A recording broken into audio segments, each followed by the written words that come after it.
Hello, everybody, and welcome to Pivot Point DFS. I am your host, Keith Cork, and we are presented by FanDuel on the Believe Network and part of the Old Man Sports Squad Network as well. How you doing, everybody? Hope you had a wonderful Thanksgiving. I am here to break down the Week 12 slate. What happened? Absolutely awful week for me, by the way. So we'll get into that, and then I'm going to look forward to the Week 13 slate on DraftKings. Again, this is the main slate, which includes 10 games. And we're going to talk about that. Yeah, terrible week for me. I hope you guys had a wonderful Thanksgiving. I am recording this on Saturday morning, so there is still news to be dropped Saturday through Sunday before the games start. So do keep that in mind. I don't think anything super crazy is going to happen, but I've said that before in the past, and that has not been true. So we will see. We will see what we see. Until that point, though, I will give you some idea about what the good plays are that I'm looking at, and where we can go from there. I screwed up my first recording of this, so I'm doing a second recording, so that's why I'm kind of like screwing around in the background while I'm talking to you guys. But let's get into it. Let's talk about an absolutely dreadful, terrible, no good, very bad week from me, where I was just absolute crap. I don't want to say the S word because then I have to mark it on my podcast feed that I have swears in it. But I was S. We'll say S. I was not good. It was a bad week for me. And my worst week of the season in many respects, but we'll talk about it. Here's what won. For the SPY, it was Jameis Winston stacked with Wan'Dale Robinson and Theo Johnson. So pretty, I was looking at that. Did not go that direction. I did not look at Wan'Dale. My call on Wan'Dale Robinson was absolutely wrong. Did not think that Wan'Dale Robinson was going to be the hyper-targeted target for Jameis Winston. I was wrong. No way around it.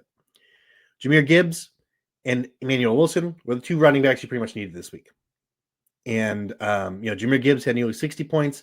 Emmanuel Wilson had nearly 30. So those were in this lineup. Michael Wilson, one of my chalk plays, absolutely went off. Really no surprise there. He was almost 40% owned. So everybody knew about that. Wasn't too crazy. Amon-Ra St. Brown was also in this lineup as a bring back in that Detroit Giants game. So stacking that game really worked out well, which makes sense. That game ended up 34-27. Detroit won. Amon-Ra, of course, produced a goose egg this week when we played him on Thanksgiving. But last week, he had almost 33 DK points. So that was really good. Chase Brown was also in this lineup, which was another one of my plays I suggested. He did okay, but he was in this winning lineup here. And the Saints defense rounds that out. For the screen pass, it was very similar. Jameis Winston stacked with Wan'Dale Robinson, but there was no Theo Johnson. Instead, it was Hunter Henry in this one, who absolutely went off. He had almost 28 DK points. The guy I was looking at, I don't think I got him in a single lineup somehow. That's totally on me. I was crap this week. I did nothing right. Nothing I did was right. So we're going to watch. I mean, at the end of the day, we lost the same amount of money we do in weeks where we lose it all and we feel good about it, because we do. Sometimes we feel good about it. This one I don't feel good about. So it's a little bit more jarring. But at the end of the day, we only lose as much as we did those weeks, and we wash our hands and we move on. So I don't want to be defeatist, but I need to be better. No doubt about it. So I'm gonna plan on doing that. George Pickens was in this lineup as well for the screen pass. Michael Wilson, of course. Saquon Barkley made into this lineup. Of course, Jahmyr Gibbs and Emmanuel Wilson were the running backs. I don't know if I said that, but if I didn't, of course. Saquon Barkley, my guy that I touted so highly, was in this lineup. He absolutely crapped the bed, but he was in a winning lineup. It was possible to win with him. And then Cleveland Browns was the defense here, which was also highly owned. I actually went the other way because I did not believe in Shedeur Sanders from what we had seen so far. I played the Las Vegas Raiders defense, and they did not. Cleveland scored 24 points, so that was not the play either. So everything I did was just wrong this week, unfortunately. Here's the chalk for the running backs. Jahmyr Gibbs was at the tippity top, and then Emmanuel Wilson. These two guys, 35% or more owned, so everyone was on them, and they boomed. Like I said, 30 points, 60 points, that's 90 points between you guys. You needed that. If you didn't have it, you lost. I lost probably even worse than you, so don't worry. But yeah, I wasn't hard fading Jahmyr Gibbs, but I did hard fade Emmanuel Wilson. Well, I won't say hard fade. I had him in, I think, one lineup, but I did not believe in him, and that was the wrong call. Chase Brown was next on the ownership here. Derrick Henry, David Montgomery, and Travion Henderson, which I didn't really foresee, but he didn't really have a good game anyways. So it is what it is. For the QBs, Jacoby Brissett, nothing really surprising here. Jared Goff, Jalen Hurts, Drake May, and Patty Mahomes. Again, nothing really exciting there, or nothing crazy. All of them pretty much hit 3x value, except for Drake May. But yeah, nothing too crazy. For the wide receivers, Michael Wilson was the top owned at almost, like I said, 40% ownership. Amon-Ra St. Brown was next, then Jamison Williams, Devontae Smith. Jacoby Myers is kind of a tier down from Devontae Smith to Jacoby Myers, but this was the next tier here. Jacoby Myers, A.J. Brown, and Rashee Rice. And they pretty much all popped off. I mean, we have a 0 here from Jamison Williams, which is really, that's a bummer. That's terrible. I was not on him. I don't think we'll see, but I don't think I had him in any lineups. Jacoby Myers didn't really have a good game. That was a guy I was on. He did have 3x value, so it is what it is. Devontae Smith didn't really have a great game either. A.J. Brown was the guy to have. And then again this week, obviously recording after the Thursday and Friday games. Yeah, he had a big week this week, so that was nice for my best ball teams and stuff, and my season long teams too. I have a lot of A.J. Brown, which has not worked out up until this point. Tight ends, Trey McBride was overwhelmingly the most owned tight end. He was over 42% owned. Then it was Travis Kelce, Hunter Henry, and there's a bit of a drop off here, but I did include Mark Andrews, who had double-digit ownership. I probably could have cut him off here, but pretty much the top three guys here, McBride, Kelce, and Henry, were the top owned tight ends. So for the accuracy report, 4 out of 5 of the top owned QBs that were pictured there had 3x value. That's compared to 1 out of 4 last week. So yeah, QBs did fine this week. 2 out of 6, the most owned ones at least, I guess. 2 out of 6 of the top owned RBs hit 3x value. That's compared to 4 out of 8 last week. But those 2 that did hit value hit insane value. You needed those 2. And the other 4 that were highly owned didn't even hit 3x value. That's how crazy it was. That's how much of a difference in a side-by-side comparison that is. 5 out of 7 of the top owned wide receivers hit 3x value. That's compared to 3 out of 10 last week. So wide receivers, we were on fewer of them. There's more concentrated ownership, and they pretty much went off.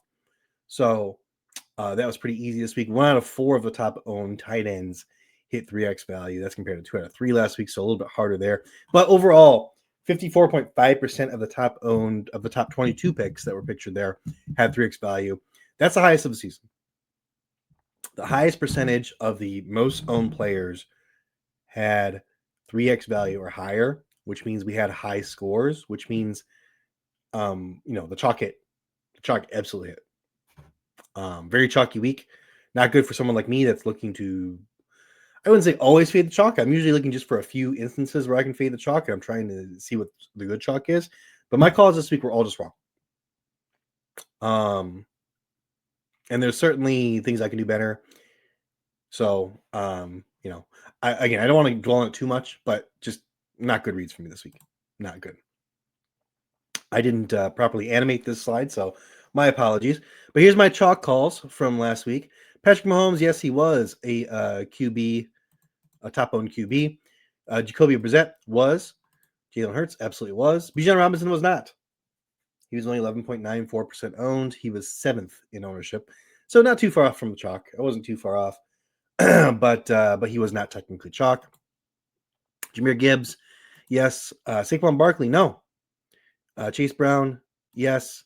Saquon Barkley was 11.46% owned. He was 8th, so he's right below Bijan Robinson. So both those guys are not really chalk, but they were very close. But I'll still count it as a miss. Emmanuel Wilson, yes, he was chalk. Jackson Smith and Jigba was not chalk. He was 9.48% owned. That was 13th. And he went off. He had close to 40 DK points, if I remember correctly. So that was the pivot to get. That was the guy. It wasn't Saquon. It was to get to JSN somehow. But as we saw in those winning lineups, this is what makes DFS a complicated game, a complex game, a hard game to master. Is that even though he absolutely went off, and he was very clearly the guy you should have pivoted to and spent up on, because he wasn't chalk. He was under double-digit percentage ownership, only 9 points. So less than 10 out of 100 people. And I'm in a contest with over 1,600. So less than, so what we would say about 150 lineups feature JSN out of 1,666. And still, they didn't win. They didn't win the overall because of the salary. The salary piece is what makes it complicated, right?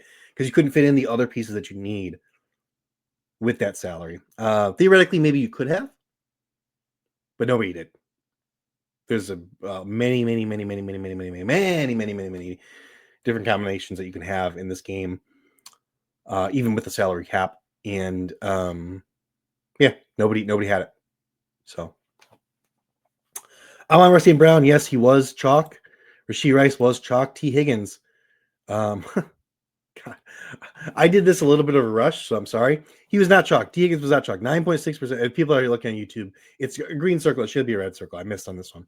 He's only 9.6% owned. He was 12th in ownership. So, again, not too far off, but pretty far off. That's further off than Saquon or Bijan, but you do need 3 wide receivers as opposed to 2 running backs. So it's about as close as those guys are, honestly. A.J. Brown, yes, he was. Jameson Williams, yes, he was. Devontae Smith, yes, he was. Wanda Robinson, no. Wanda Robinson, and I didn't even put the thing. Gosh, man, I did terrible on this.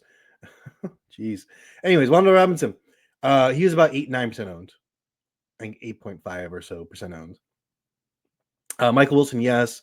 Brock Bowers was not. He was 3.72% owned. He was 8th in ownership. So, again, not too far off. But 3.72%, that's pretty spicy there. Unfortunately, he had a bad game, so it didn't really matter. Travis Kelce was. Hunter Henry was, yes. So, again, this is the worst week I had in many respects, but the chalk calls, this one should be red. I missed 1, 2, 3, 4, 5 guys. And that's not typical of me. Usually it's like 2 or 3, right? So, not a good week, even in terms of knowing who people are going to be rostering, which is mainly what we want to be good at. So I dropped the ball. This was not a good week for me. Oh, there we go. 8.52%. Holy caramba. Okay, my top plays, though, for the week. How did they do? Saquon Barkley, he was only 11.5% rostered, as I said. So 8th in rostership. 1.8x value, 13.4 fantasy points on 7.5K. Not going to cut it for us. Not good. Again, you could win with him in there. Absolutely. But it was not ideal. Chase Brown was 24.6% owned. He produced 2.9x value. So basically 3x value. 18 fantasy points on 6.2K salary. So just short of that threshold that I'm looking at, as kind of a floor play. And it was okay. No reason to be upset about that, but, it wasn't great. Amon-Ra St. Brown was 29.4% owned, so pretty highly owned. 4.1x value, 32.9 fantasy points on 8K salary. Yes, we'll take that all day. So at least I had one good call, but no, I had another here, Michael Wilson. 39.1% owned, 5.2x value on 24.8 fantasy points on 4.8K salary. And that was a good one as well. So 2 good calls, but unfortunately, those 2 good calls were 29% owned or higher. So they weren't they didn't really set us apart from the field. Having those good calls, it's just kind of those guys that we kind of needed. So at least we're around those guys. It's my running backs that really crap the bed here. So key pivots that I ended up playing. I made the decision to go to Mason Rudolph against my Bears, with the Steelers really needing a win to keep their playoff hopes alive. They are still technically in it, which we'll talk about for week 13. But not a really good chance right now, but they had a pretty good chance until they lost that game against the Bears. So I thought, maybe Mason Rudolph, who's been a serviceable backup before, he was only 4.7K salary. Thought maybe he'd be able to hit, 3x value for us. Didn't seem too difficult. What is that? That's like 14 DK points. But he only got 9.54. He hit 2x value. He was 2.2% owned. So kind of a punt play for me, and it just did not work out. I also figured they'd be throwing downfield a little bit more to DK Metcalf and Roman Wilson. So I did play Roman Wilson, who had 0 points. He was 0.2% owned. He was a 0x. He had 3K salary. That would have been Had he had the game I thought he could have had, that would have been huge because he was only 0.2% owned. But he did not. He crapped the bed. It was not good. DeAndre Swift, 4.9% owned, so also low owned. Good pivot there, but 0.5x value, 2.9 fantasy points on 5.6K salary. I think we got to cool it on Swift now after seeing Friday's game where they basically split the backfield work. It was a lot of running. Both running backs ended up going off, and there was really bad weather in the stadium, so those are a couple of factors to keep in mind. But it makes me really nervous, right? It makes me nervous. Both running backs scored as well, so that's kind of cool. But it makes me very nervous going forward with the workload for DeAndre Swift, who I do think is the better all-around back, but Monangai is definitely the better power runner. Like, put his head down, go get you a few yards. We saw earlier in the season with Swift at the goal line try to do that, and multiple times you get three attempts on some instances, and could not really move the pile, could not really drive his legs to the point. Monangai yesterday had like 3 or 4 eagles on him and drove his legs until he got a first down, and he went like 3 more yards. It was crazy. So I think it's time to cool down Swift. But yeah, that was the last time, and it was really bad. Very bad, as a matter of fact. Alec Pierce was 6.6% owned. He had 0.7x value, 3.6 fantasy points on 5K salary. Rest in pieces to my Alec Pierce, wide receiver 1 on the Colts take. That does not appear to be the case. It's still very much Michael Pittman. But we saw Pierce getting, more of the, less downfield work. It wasn't all downfield work, right? We saw him getting some targets that were closer to the line of scrimmage, which really gave me a hope, because if he can get those and the downfield work, then we're really cooking with gas. But unfortunately, he just didn't see a lot of work at all. He had 3.6 fantasy points.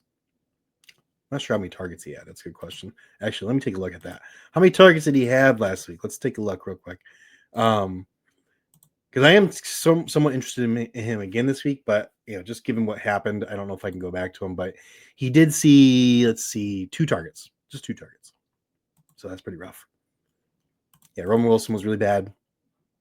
And then Kyle Pitts, 6% owned. He hit 1x value, 4.5 fantasy points on 4.3K salary. Also not good at all. Thought with Kirk Cousins behind, under center, he would. We saw him get targeted pretty heavily the week prior with Kirk Cousins. Let's see. He the previous week before that, and I probably went over this on the last pod, so I don't have to do this now, but I'm curious. Well, he only saw 3 targets. 3 targets against Carolina, and then he saw 5 targets this week. So 5 targets is really not that bad, considering he was only 4.3K. It's not good though. No, it's not good. Not good. Yeah, just a bad call. Every time I look at this stuff, I'm like, what was I thinking? Of course, after the fact, it's a little bit more, apparent, right? Hindsight's 2020. But going into it, what was I thinking? That's really all I can say. I was not. So this week I'm going to be. This week I looked at this a good 4 or 5 hours. Looked at the slate. Look at the the factors I'm looking at. Look at the indicators, and I think I've got a more solid slate for you guys. But this was not it. 185.76 was the min cash line for the SPY. Compare that to 149.18 last week. So it's almost 40 points more this week to min cash. So very high scores this week, which makes sense, right? All the chalk went off. Same for the screen pass, 185.34. Yeah, I was wrong about basically everything. Emmanuel Wilson, Wendell Robinson. I faded the Chiefs, which Patrick Mahomes, who ended up having a really decent game. This is the worst week this season. Just extremely disappointed in myself for sure. I went spicy and got buried, yeah, but I didn't go the right kind of spicy. I did Rudolph. So I was really looking at Jameis, and I'm not gonna put it up on the screen. I wanted to, but I'll probably screw it up. I had a note next to Jameis on my notes for the week for this podcast that said, "This is where I want Jameis." I want him after he just had a dud. I want him in a game Here, I'll read you exactly what it says. I'm not going to put it on the screen, but I'll read you exactly what I put about Jameis. This is where I want him against an injured secondary because they're playing in Detroit with no fear, and the weather was bad the previous game, so he kept his numbers down. So his ownership was going to be low, and I felt like he could have a decent game, and he ended up just absolutely booming. I believe he caught a touchdown, right? Yeah, I'm not dreaming that, am I? Yeah, and he had a really good game. So just very disappointing that I didn't go that direction. Play still is still even if I didn't, even if I had gone Jameis over Mason Rudolph or something, I still, stood no chance because I had Darius Slayton conviction. I was totally in on him being the guy that was coming back and was going to get all the targets from Jameis, which is just stupid. I mean, I think he ended up catching the first pass from Jameis for like 23 yards, and then he didn't catch anything else the rest of the game, basically. It was all Wan'Dale Robinson. So just stupid. Not good. Here's where I ended up. Here are my lineups here. Mason Rudolph for the spy. Mason Rudolph was my QB. Chase Brown was my RB next to DeAndre Swift. And then Amon-Ra St. Brown, DK Metcalf, who actually had a really decent game. He had a good one to start with. He had a rushing touchdown, was really, really cooking. And he had a little bit of an injury, had to go out of that game. And he came back. So Rowan Wilson was in there as well as a double stack for my Mason Rudolph, and he did not do anything. I really just need him to catch like a couple balls to be a good punt play, and that just didn't happen. Trey McBride was my tight end. Everybody owned him. He didn't really do anything. Saquon Barkley was my top play for the week. Not good. I did have the Cleveland Browns defense. So there you go. A little bit of a saving grace there. So disgusted with myself. I have to go over here and for the Extreme Pass, I did end up having Trevor Lawrence, which he had a good game.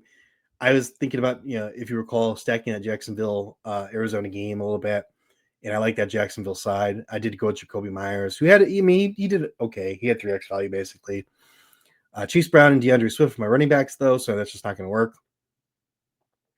Jackson Smith and Jigba, I did end up getting into this lineup, so that's the reason why it was my best performing lineup in that contest.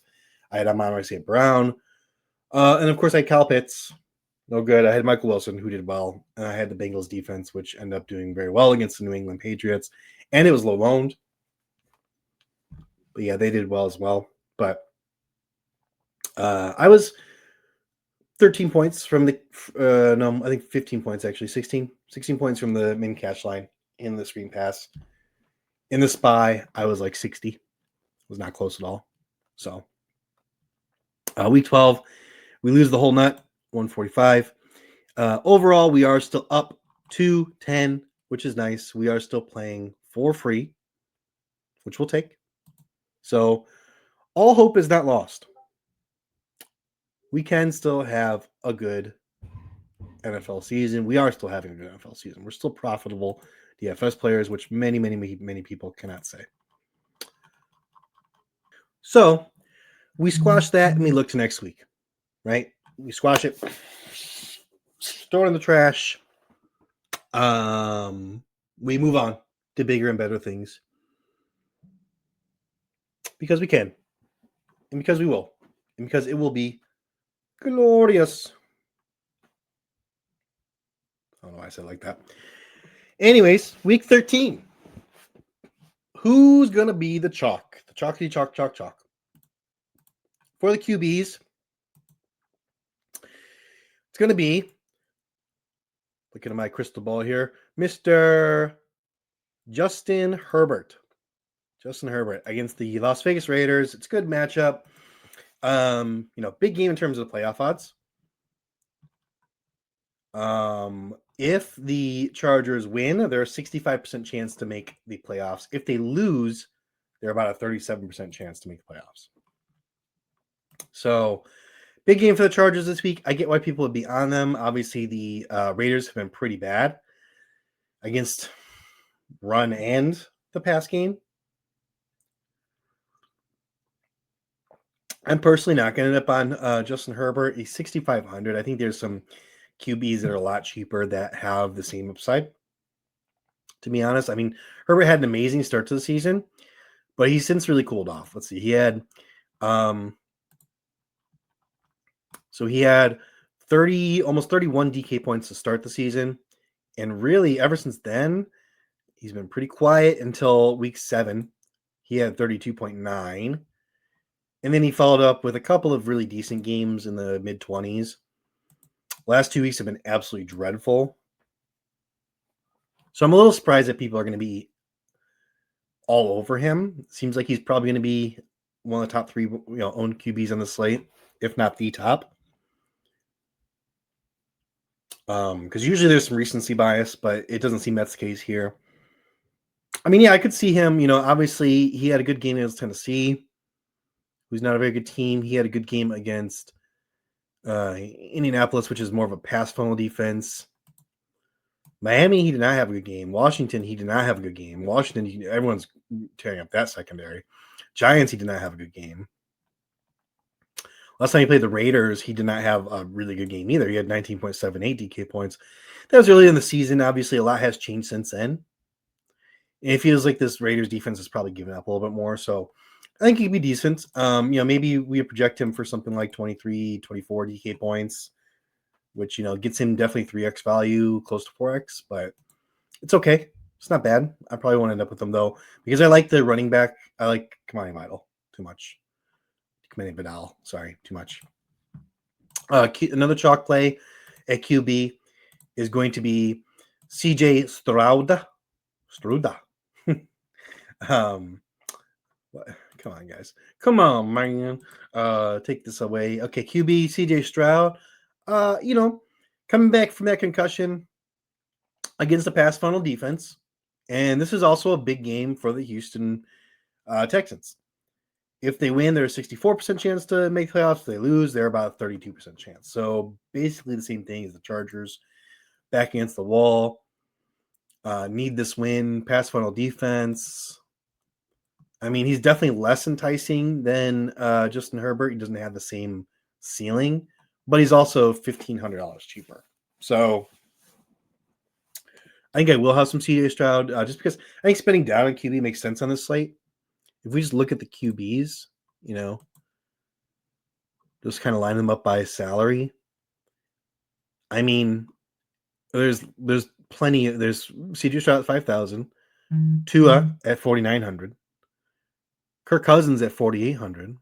Cam Ward, 4,600. I'm probably not going to go Mason Rudolph again. Don't worry. Tyrod Taylor's only 4,300. You can even go Shedeur Sanders. I mean, no, you can't go Shedeur Sanders. That Cleveland, San Francisco game, we're pretty much just Xing that out. If you want to play some pieces from it to be contrarian, I don't think you have to. It's 10-game slate. Like, go find another game. This is it. The weather's going to be terrible there. The total started out like 43 or something like that, and now it's let me see if I can find that. Let's see. The total started out. Where's this game at? Here it is. Total started out 42.5, and now it's down to 35.5. It's just not looking good. I don't think you need to grab any pieces of this. It's not really going to be a competitive game either, honestly, especially when Shedeur Sanders has to be throwing in that kind of weather. I know he had a decent week. I know. And really, it all came from like a couple plays, right? What did Shedeur Sanders do? How many points did he have last week? He had, he only had 11.3 fantasy points. I mean, he only threw the ball 20 times. 3 interceptions, 3 touchdowns. It's not, no. No. I don't think you have to go to that game. So don't worry about that game. We're going to skip that game. Don't play anything from it. Don't even play CMC. Just don't do it. Don't do it. Don't do it. The other QB that's going to be popular, and I just mentioned his name, but Tyrod Taylor, 4,300. This is going to be the cost saver QB that everyone gloms onto. And yeah, I'm on board too. You can play him naked because he does run a lot. Let's see. He ran 19 yards last week, but in week 3, he ran 48. Right? That's kind of this. We're looking at a ceiling scenario, near 50 yards. We can expect roughly 20 yards. So This is the value QB. I don't mind it. I think it's a good play. And I do like some of his options to stack, honestly, which we'll talk about. I expect Bijan Robinson to be chalk, and I'm just not going to go there probably. Honestly, it's against the Jets, so it's a good matchup. Kirk Cousins is the QB, so people figure he's going to be pretty involved. He was very involved last week. 14 attempts on the ground. Well, not super involved actually. The week before that in Carolina, he was more involved in a loss in a more competitive game, I guess. Yeah, I mean, it's probably because they were winning this game by a lot. I think he's okay, but he's 8,500. Don't love that price tag. Hard to fit in some of these because there's not a lot of value on the slate. At least not yet. Not a lot of just solid value. So I don't think spending up, you have to be really more what's the word for it? More discerning. There you go. More discerning about where to spend up your money this week. And just Bijan it for me. But Devon Achane, yeah. I mean, he's only $200 less, but he's just so much more involved on the offense, week to week. I mean, as you can see, 22 and 21 attempts last 2 weeks, and 2 wins.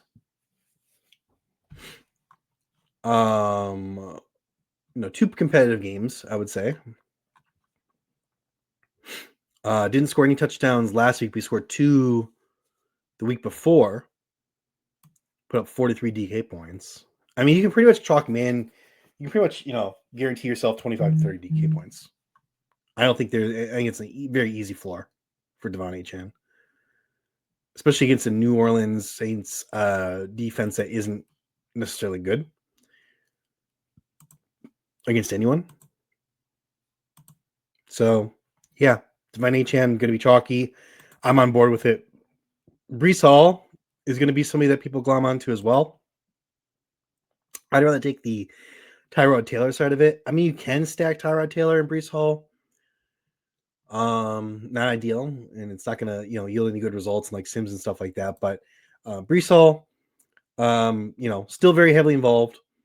Would have had a pretty darn big week last week, and he's really involved in the pass game as well. 75 yards through the pass game. Would have had a touchdown last week, I believe, but something happened. Something called back a touchdown. He did fumble the ball. So there's definitely a ceiling there.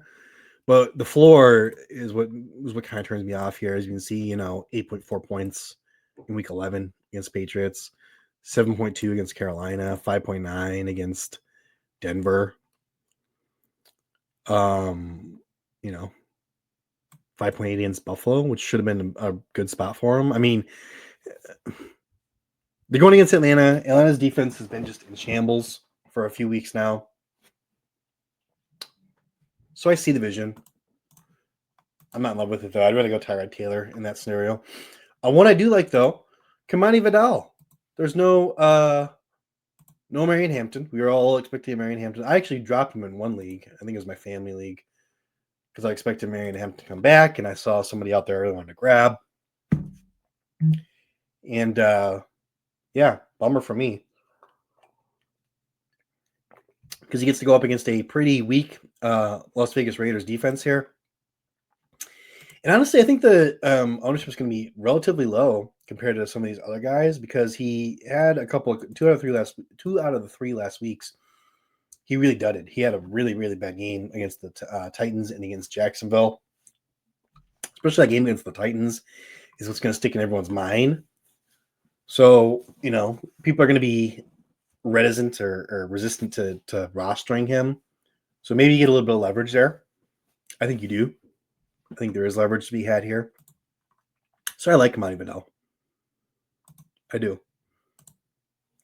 And then Ken Walker is popping up as a guy that people are going to be glomming onto. And I'll be honest, guys, I don't get it. No touchdown equity, right? He's the better back. He's been the better back. Let's see. Average yards per carry. Do we have that here? We don't think we have that here. Oh, yeah, we do. Average yards per carry. 6.5 in the last game, which is awesome. In the whole season, 4.6. Zach Charbonnet in the whole season, we've got 3.5 yards per carry. So a whole extra. That's a big difference. He even got goal line work in that previous game against the Rams. Yeah. But then, I mean, last week against the Titans, he gets 11 carries only, 71 yards, no touchdowns. I'm not seeing the vision here, guys. I'm not seeing it. I had Ken Walker everywhere in season long. I was very high on him coming into the season. Obviously, that has not worked out one bit. I do like Ken Walker, but I just don't know. I don't see the vision here. For the wide receivers, I mean, this first name, yeah, sure. It's Jackson Smith-Njigba. I mean, sure, yeah. He's 9,500. I'm finding it very difficult. I think there are some lineups where I'm going to have him because I'm going to be trying to spend down on some guys that I'm high on that are, I think good values, but they're not projecting very well. But that's a risky play. I think if you're doing just a single entry lineup, if you're just like a guy that rolls out one lineup a week or whatever, you're probably not playing GSM. I'm not going to have him in my main lineup probably, and unless some value opens up, and I'm probably only going to have him in like maybe one lineup out of the 4 that I roll out there every week. So you don't know about that. But he's fine. He's Jackson Smith-Njigba. Puka Nacua a little bit better just because the price is a little bit better, but same issues, honestly. But he's going to be popular as well against the Carolina Panthers, which makes sense. $9K is his salary. Yeah, I mean, he's Puka. What more do you want from me? It's fine. God bless it. Why did I do that? Okay.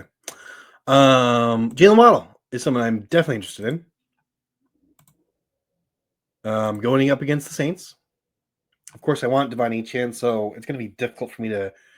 I think there's definitely it's pushing us towards. It's going to be a popular stack towards a Tua Tagovailoa as our QB. We want to do a Miami stack and then maybe bring back. I think it's going to be the most stack probably of the slate. Bring back Chris Olave. Bring back maybe Juwan Johnson, who's had a big role last week. Was that last week or was that 2 weeks ago? Now I have to look. Last week he had 7 targets. Yep. And I mean, he had more yards the previous week. He had a better fantasy score, but 2 weeks in a row, very strong role for Juwan Johnson. So I can see bringing back with those guys and then having a Miami stack. Even throw like Malik Washington in there, maybe. Devin Neal's a good value RB, which we'll hit on here in a moment, but he's also a potential bring back here in this scenario. So I think this is going to be a very popular stack. So trying to get off of it, but Waddle at his price point is definitely, I think as a one-off, I think it's fine. If you have Devon Achane, I do still think it's fine, honestly. You can get both those guys. But then it just pushes you to play Tua, and everyone's going to have that stack. So I'm conflicted. We'll see where I end up on that, but I'm conflicted. Get in the Discord server. Get into the Old Man Squad Discord server. Look at my Twitter. Look on Dan Bespress's Twitter, and find a link to join that. And I do, give people my heads up of where I'm at, up to lock. So get in there. Nico Collins is going to be a popular player because they want to stack with the pretty low-priced C.J. Stroud coming back from a concussion. 6,700 is not really expensive either, so very cheap against that pass funnel defense. Makes a lot of sense. I don't hate it. I like it. Chris Olave, as I said, going to be a bring back. He's 6,400 bring back for that stack for Miami. Ted McMillan is also going to be a big play. Not really on board with this one, but I think it's okay. It's fine. He is wide receiver 1 for this team, of course. Pretty decent matchup here against the Rams, but ultimately, I mean, he did not look good in the last game. I don't know if you guys watched that game, but I did. A lot of drops, right?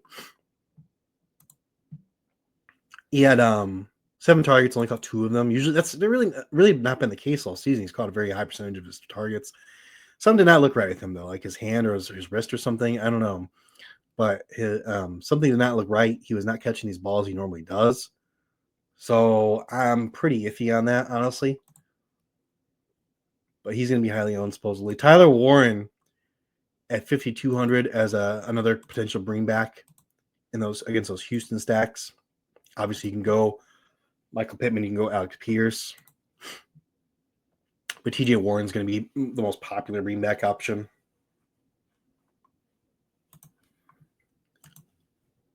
And he's had some down weeks, but obviously we saw earlier in the season he could absolutely boom, right? But his price point was also lower to begin the season, right? Under 5K. Now it's 5,200. I mean, it's not bad. It's not a great play, though. I'm not going on my way to get Tyler Warren, honestly. Aranda Gadsden at 4,300. People most likely view him, since they want to play Justin Herbert, most likely view him as the most reliable weapon for Justin Herbert. And he absolutely can boom. Absolutely. 32.4 DK points against that pass funnel defense in Indianapolis. Gets the Raiders here, which is a good matchup. Last time he had a pretty good matchup against the Titans here, 11.8 points. I mean, the salary's fine. I don't think there's an issue playing him. I think it's okay. And then Kyle Pitts.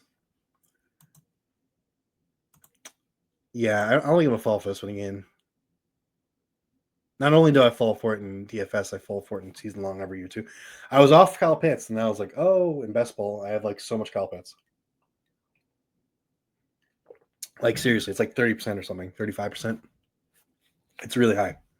Maybe it's like 25, I don't know, but I'll look at it again sometime. But yeah, I don't know about this one, guys. It's the Jets, which is nice, but makes me pretty nervous. Okay, who are some low-owned pivots, though, that we can get to that the rest of the field is not necessarily on? I will start off first and foremost with my guy that I do pretty much seemingly every week, Sam Darnold. Just quietly having a phenomenal season. You know, it's definitely some down weeks. Definitely a dangerous floor, and they're up against the Minneapolis defense where, you know, Darnold has struggled against pass rush for sure. He's had some major issues. This is a revenge game, right, for him. I don't really buy into that narrative, but it is going to be a tough one. But that Brian Flores defense and the way that they keep you guessing with the pass rush, going to take a few sacks probably. But yeah, this is a guy I'd be looking at. Obviously, if you're going to play him, you can stack him with a JSN. You can stack him with Shaheed, or even Cooper Kupp. A.J. Barner's not too bad of a play. I don't think I'd do the running backs in that scenario, but yeah. I like Aaron Rodgers. Sue me. I like Aaron Rodgers. You know, they win. If they win, they have what? A 52% chance to make playoffs. If they lose, about a 29% chance to make the playoffs. And just throw it out there, a couple other teams that are really kind of on the bubble that need this win. Jacksonville, the Jaguars, 78% if they win, 48% if they lose. Carolina doesn't have a very good chance to make the playoffs regardless, but if they lose, it's only 12%. So I think if they win, it's like a little bit over 20%. So, you know, not very good either way, but they need to win to just kind of keep their playoff hopes alive. And then the Atlanta, I want to say Hawks, the Atlanta Falcons, basketball and football at the same time. It's getting to me. The Atlanta Falcons, if they win, they have a 4% chance to make playoffs. If they lose, they're eliminated. It's over. I think they might have less than a 1% chance if they lose or something like that, but it's over. So those are the teams that have a lot on the line this week. But Aaron Rodgers, man, I mean, look, I don't like him as a person. I'll say that much. This Buffalo defense has not been very good. Typically, they've been bad against the run, so I don't think a lot of people are going to be owning him. So the ownership is going to be pretty low. But this is the last kind of hurrah, and they need this win for the playoffs. I mean, if they win, they will slightly over 50%, so slightly over a coin flip to make the playoffs if they win, which isn't saying a lot. But I mean, it's Rodgers. We know he wants to go out there and get in the playoffs. He very well may hang him up after the season because he has not looked good, especially recently. A lot of risk involved, obviously. He's got the left wrist injury, which is not the throwing hand, but his ability to protect himself, obviously somewhat impacted because they wouldn't let him play last week. So quite a bit of risk there. But I do like that game to stack. I'll talk about that at the end as well. And then I think my favorite QB this week that's going to be low owned. I mean, I like some of the high owned guys for sure. But the low owned ones, this is probably my favorite. Cam Ward.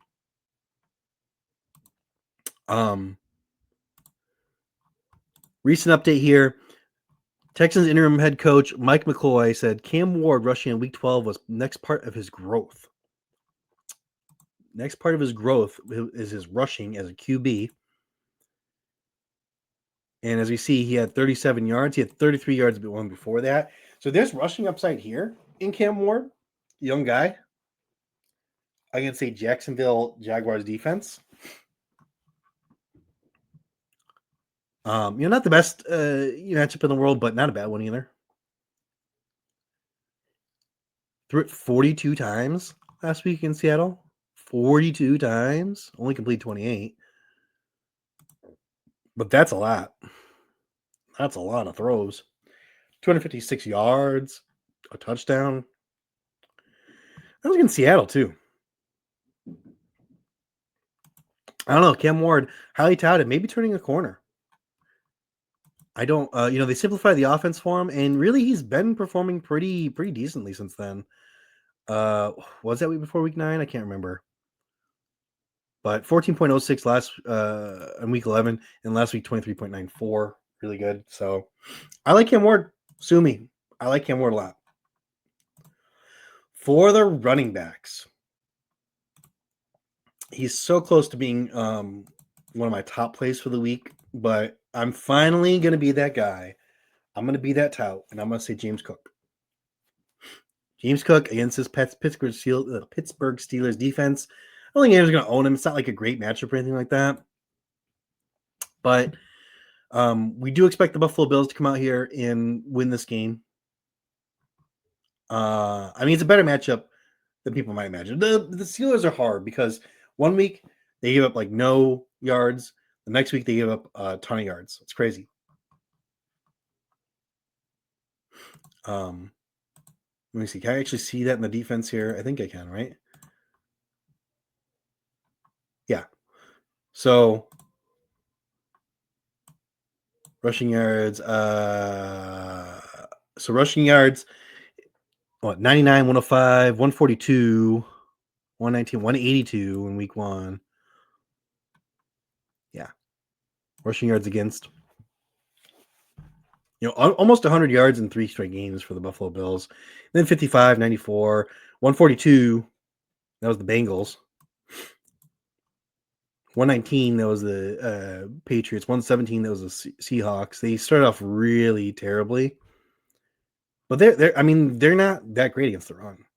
I think James Cook could cook them. James Cook, the cook. So I do like James Cook a whole lot here. I think he's going to be very low owned. The only issue with James Cook is going to be the salary because, while it's not, 8,000 or more, I mean, it's 7,600. It's pretty okay. It is still pretty high. And again, there's not a lot of value on the slate. So that's kind of the prohibiting factor there. Otherwise, it's pretty good. I do like also Kyren Williams. Kyren Williams against this Carolina defense. We do want to expect that run defense, I think, but ultimately, let me see. Let's take a look at theirs since we're on this. Ultimately, they've had some pretty bad games. 147, 125, 122, 245. Ooh, that was against the Bills. The Buffalo Bills ran all over them. Yeah, this is kind of where I started saying let's start respecting that game. I think it was after that Jets game, maybe. And since then, they've been pretty bad. So, Maybe I was wrong again. Maybe I need to go back to attacking that. But I do think that Kyron Williams does have a nice opportunity here. In a game they should win, right? Pretty handily. A really sneaky play that I really like because their backs against the wall. Jacksonville needs this win. He's proven he's the RB1. It's not Bashal Tootin. Bashal Tootin in that last game had about 2.4 yards per carry, and ETN had 5.7. He's the RB1. This is the guy that you need. Travis Etienne at 6,500. I really like him here against a Titans defense. Let's get those Titan defense numbers while we're here. I forgot I can show you guys. So 114.75, but before that, 131, 164, 175, 168. They've given up a lot of rushing yards.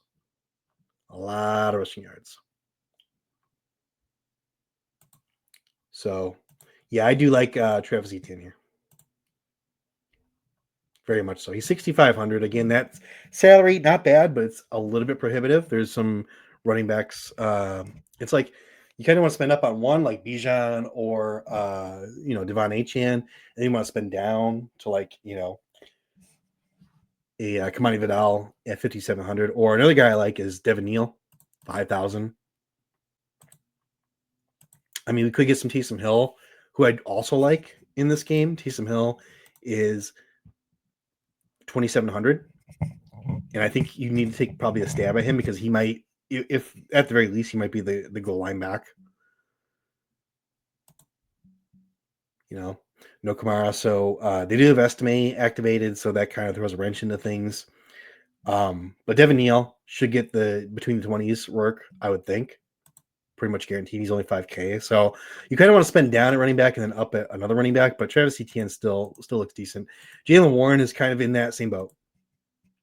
He's 6,300, but this Buffalo defense has been pretty bad against the run in this season as well. And so it's a good matchup. Steelers need to win. If you're not playing Aaron Rodgers, I think you need to look at Jaylen Warren. And the other guy I'm going to mention here is not really a play yet, but if we get the news, he will be. And that's going to be where is he? There he is. That's going to be Mr. Michael Carter. Michael Carter is 4,200. We have Amari DeMarcado's out. They did not activate Trey Benson, so Trey Benson's still out. Bam Knight is questionable with a knee injury, and he's been kind of banged up for multiple weeks now. And they're not really playing for anything at this point. So, I mean, it's not like basketball where it's like, okay, they're not playing for anything. They're just going to rest this guy because they play so many games in basketball. I mean, they want to play these games because they get paid, by their performance in the NFL, which is kind of nice, but also like, they're just not going to sit this guy. But if Bam Knight is out, Michael Carter becomes uber chalk. Not a great matchup or anything, it's Tampa Bay, but 4,200. I mean, that's a lot of cost saving on a slate that doesn't have a lot. So I would be playing him probably in every lineup, or most of my lineups at the very least. Wide receivers, speaking of Tampa Bay, I love Emeka Egbuka. Probably going to go under owned. He's 6,500, so right in that kind of mid range again, which makes it a little difficult. But this is one of the guys I want to pay up for. I know Godwin's in. That doesn't really matter. Godwin barely played last week, but he saw 4 targets. I mean, maybe they ramp him up a little bit more.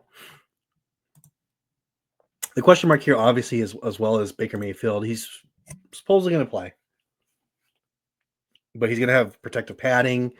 Shoulder's been injured, so that range of motion being kind of limited. Is he going to be somebody that's going to be able to throw the ball downfield to someone like Emeka Egbuka? We know Baker likes to tough things out, but if he literally can't, his range of motion doesn't get him there, then it's just physics at that point. Like, you can't will yourself over the point, the point where. Did you guys remember? Maybe I'm the older one here or whatever, but Jim Miller for the Bears. Can't remember specifically what it was, with his arm, but there was something wrong with his arm or his shoulder.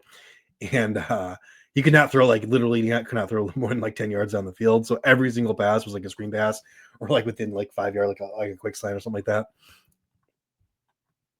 Hopefully it's not that kind of situation. But it is, Ibuka may be a terrible call.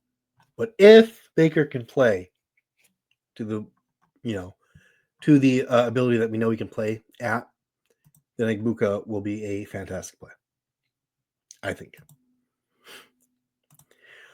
Another guy I'm looking at here is Michael Wilson. I know that why am I doing Atlanta? Arizona as well. There we go. Same game here. I know that Marvin Harrison Jr. is expected to be back. Most likely going to play. He's listed as questionable with a appendix issue. Limited participant. I think he will play. I think Marv will play. But even so, I mean, you don't just take a guy like Michael Wilson, who showed he can absolutely be a wide receiver one and was incredible. You don't just take him and put him in your back pocket once Marv Harrison comes back. If anything, these are co-wide receiver ones. But most likely, Michael Wilson holds on to that WR1 role with Jacoby Brissett under center for at least one more week.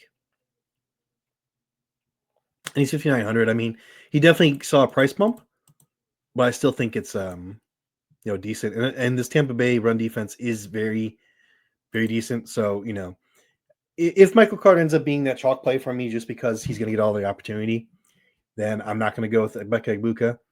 I'm not going to go with Michael Wilson. But if Bam Knight is ruled in and they have more of a split backfield, then Michael Wilson's on the table. Not like a lock or anything like that, but I think he's definitely an interesting play under 6K. Khalil Shakir on the Buffalo Bills. I do want to play James Cook, of course, but if I don't end up playing him, Khalil Shakir, fantastic defensive target here. He's going to get most likely going to see Brandon Eccles, who is a guy that we want to target in the secondary. So Khalil Shakir is a really strong play here as well. And then Darnell Mooney. Not predicting well, but we've seen in previous seasons what he's done with Kirko Cousins, who I still have some slight interest in playing. Not as much as I'm not going to include him, but I have some slight interest there. Probably won't end up with them in the lineups. But Darnell Mooney, last week scored a touchdown, right? 74 yards, 3 targets, caught a long ball of 49 yards. That's what he does, right? Catches those long balls. So kind of a boomer bust option. 5,300's pretty expensive for that, but obviously no Drake London again. Atlanta's against the ropes here. It's not like you can't throw on the Jets. So I do like Darnell Mooney.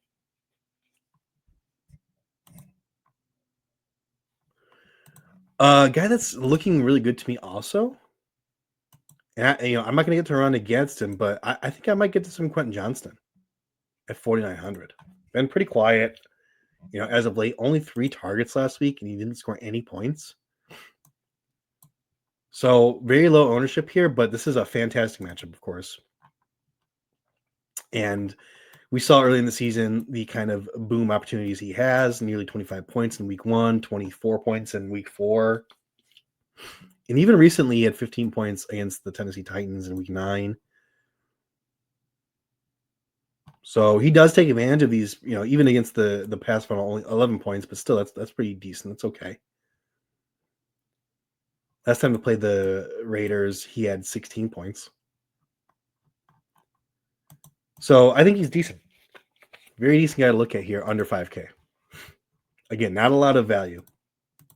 But there are a couple value guys that I do like that are cheaper. One of them is John Mechie.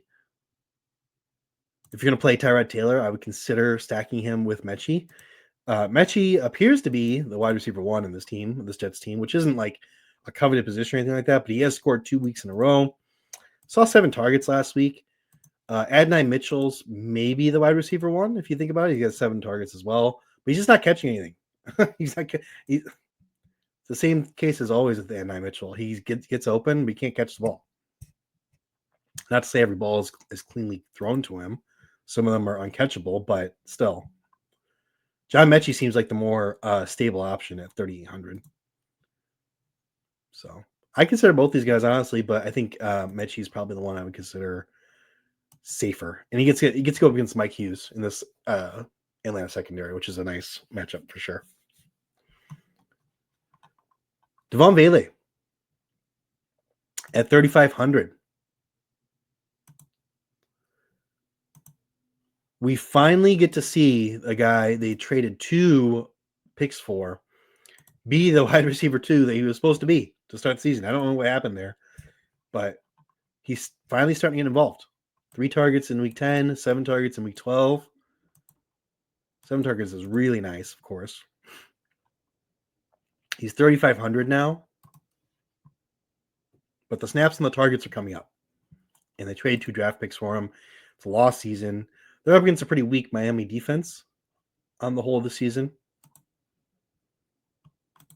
Olave is questionable, so obviously if he does sit, then we'll have some more interest in Vele for sure, and maybe even Tipton. So not a lot of value plays here, but those are a couple guys I do like. I already mentioned Taysom Hill as possibly at least the goal line back, if not, getting even more work between the 20s, which would suck for me if I play Devin Neal. But another guy I like that's a tight end that not a lot of people are going to be on is Gunnar Helm. Again, I do like Cam Ward here. Chig has been questionable. He's questionable here, so if he doesn't play, obviously there's more interest there as well. But he has played the last 2 weeks, and even though he's played, it's been Gunnar Helm. It's been the tight end one. 7 targets last week, caught 6 of them for 51 yards. No touchdowns, but 11.1 DK points. 5 targets the week before that, 29 yards. So 5+ yards in 2 straight weeks. 2,600 salary, looking pretty decent. If you remember from early in the season, we were targeting Chigakonkwo on this team because we thought Cam Ward, given his red zone target share in the end zone in college, would throw to his tight end a lot in the red zone. Has not appeared to be the case at the NFL level, but still some hope there, I guess. And then probably my favorite tight end on the whole entire slate, maybe even my favorite play just in terms of value per dollar, is Greg Dulcich. We've seen the tight ends on this Miami Dolphins team be heavily involved in the end zone. That has not happened yet for Greg Dulcich, but have hope here. Have hope against the New Orleans Saints. 4 targets in 2 straight weeks. He's only 2,500. He boomed a little bit against the Ravens in week 9. He had 9.9 fantasy points on 5 targets as well. He caught 5 of them for 49 yards. Has not yet found the end zone, but again, I think that could be this week. I like Greg Dulcich a great deal. On a tight end position that, Trey McBride's 7,800. He's too expensive now. We just can't go there. Can't do it. Brock Bowers, 5,800, a little bit more enticing, but still very expensive. Kittle's probably the one I would go to if I was going to spend up. But again, that game is going to be so nasty in terms of weather. I just don't know if I can do that. So maybe Tyler Warren, but everyone's going to be there. So none of these spend ups seem optimal to me. So I want to spend down. That's kind of the cheapest guy I found that I want to spend down for. All right, game stacks. Let's talk game stacks. Most popular ones are going to be Houston, Indianapolis. People really want to stack CJ Stroud at his really low price point and give Nico Collins, bring it back with TJ Warren. We already talked about that a little bit, but that's going to be very popular. And then I think the most popular one, which I already discussed as well, was the Saints in Miami. People are going to want to play Achane and Waddle and stack them with Tua, and then bring it back with one of the New Orleans pieces. So where are we pivoting? If we want to stack a game, I think I'm going to have one game where I do stack this Buffalo-Pittsburgh game. Does not seem like people are on the pieces I want to be on, which is, just to reiterate, Khalil Shakir. I do want to be on Aaron Rodgers. I do want to be on James Cook, Jalen Warren. I think Gainwell is even a decent play here. So, you can stack Rodgers And ideally, you want to stack him with one of your tight ends, probably. So, you can stack him with somebody like a Darnell Washington, who he loves to target, a big dude. 2,700 is really the only price tag there, so it's a really low price tag. You can get DK Metcalf in there as well at only 5,600. So, and then bring it back with Clear Shakir. I think you can play Josh Allen here. I'm a little nervous about it. It is a really high price point, 7,500. But I do think I'm considering it. I'm considering playing him and Khalil Shakir, and then bringing it back with maybe one of the tight ends or maybe one of the wide receivers for Pittsburgh. But yeah, it's a little much given a slate that doesn't have a lot of value. But yeah, that's the game I'm looking at to stack. There's a little bit of weather there. Just to kind of tell you guys, I mean, there's going to be a little bit of weather, but there is steam coming in on Pittsburgh, and the total is not bad. So again, Buffalo is definitely favored in that game, but steam coming in on Pittsburgh because people know Pittsburgh needs this win, and they expect them to be competitive, and the total's coming up. So, or it's not coming up, but it's a good number. I'll actually tell you what it is. That'd probably be beneficial to you guys. It is 45.5. It's actually going down a little bit. It started at 46.5, but not down enough that it gets me off of it. So, rounding this out, who are my plays? Who are the guys I'm trying to shove into every single lineup? Let's take a look. We want Devon Achane. I want him in most of my lineups, if not all. I want Kamani Vidal.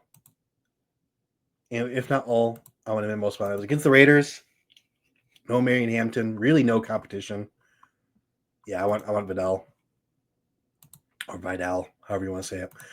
I do want to make Ibuka. I have faith that Baker Mayfield is going to turn this thing around, is going to be decent. They are a playoff team at the moment. And Baker is a competitor. I'm going to put all my chips on that. I like Khalil Shakir.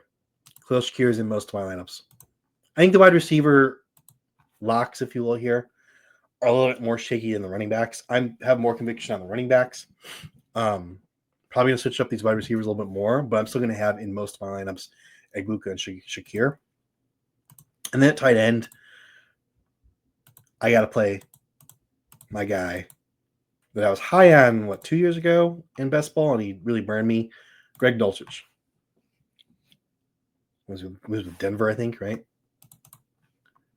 Can't remember. Either way, I like him here. I think he does find the end zone here. I've just got that feeling. So those are guys I'm rolling with. I'm rolling with Devon Achane, Kamani Vidal, Emeka Egbuka, Khalil Shakir, and Greg Dulcich. And I think you can round this out pretty easily here.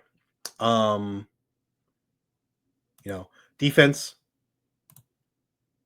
Again, I want to typically punt defense. I think the Titans against Jacksonville is totally a fine spot.